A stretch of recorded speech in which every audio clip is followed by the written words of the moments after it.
sahabat pencinta media komunikasi sosial di era digital ini. Salam jumpa sahabat dan selamat datang di channel kami Gerakan Kerasulan Kerahiman Ilahi. Dalam episode kelima dari video singkat kami ini, kami akan berbicara tentang aku percaya akan Yesus Kristus. Kita mulai dengan apa artinya aku percaya akan Yesus. Aku percaya akan Yesus artinya aku percaya bahwa Allah yang Maha Kuasa itu yang mengizinkan kita memanggil Dia sebagai Bapa, Dia menyatakan dirinya. Dia menyingkapkan dirinya. Dia mewahyukan dirinya. Tentu dia akan pakai media. Media buku? Tidak. Media gereja? Tidak. Media kode etik moral? Juga tidak. Nah, bagaimana Allah yang Maha Kuasa itu menyatakan dirinya? Media yang Allah gunakan adalah tubuh manusia.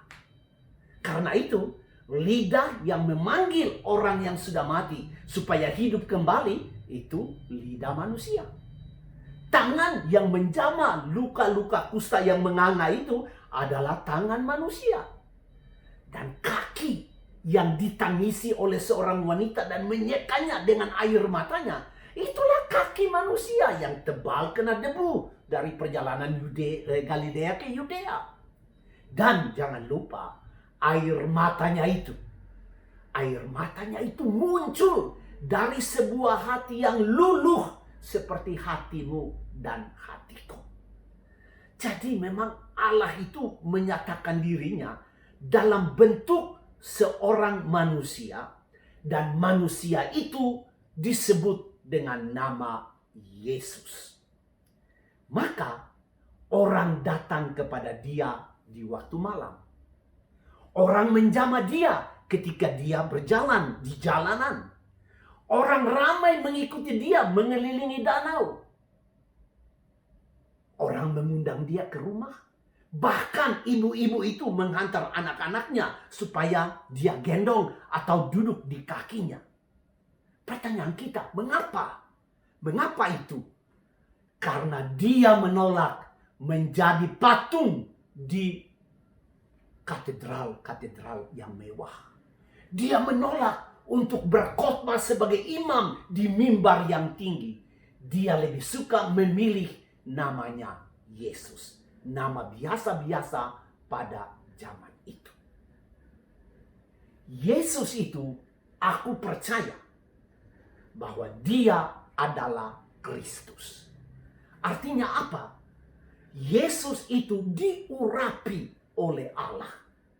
Dan Dia dikirim oleh Allah untuk menegakkan kerajaan Allah di dunia ini. Jadi, Yesus diurapi oleh Allah dan diutus atas nama Allah untuk menegakkan kerajaan Allah di dunia ini. Dan karena itu, Dia disebut Kristus.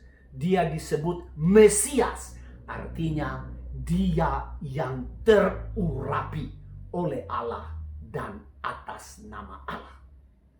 Tetapi Dia bukan Mesias sembarang Mesias. Dia bukan Kristus sembarang Kristus. Kisahnya itu sungguh luar biasa. Di manakah luar biasa dari Yesus yang disebut Kristus itu? Pertama, Dia menyebut dirinya ilahi. Tetapi Dia mengizinkan tangan dan kakinya dipaku oleh prajurit-prajurit Romawi kelas 2. Yang kedua, Dia menuntut kemurnian, tetapi Dia juga membela hak seorang pelacur yang bertobat. Yang ketiga, Dia menghimbau orang untuk maju dengan hati yang teguh, tetapi Dia sendiri menolak ketika mau dinobatkan sebagai raja. Yang keempat, Dia menyuruh orang pergi ke seluruh dunia. Dan dia hanya membekali mereka dengan kaki yang bertelut dan kenangan akan seorang tukang kayu yang pernah bangkit dari antara orang mati. Tuntutannya itu sangat menggegerkan. Kalahkan kejahatan dengan kebaikan. Kalau orang menampar pipi kirimu, beri juga pipi kananmu. Jika orang meminta bajumu, sekalian berikan celanamu. Inilah yang membuat dia diberi gelar guru. Dan tidak mungkin kita menempatkan dia sejajar dengan guru-guru ternama seperti Socrates dan Aristoteles.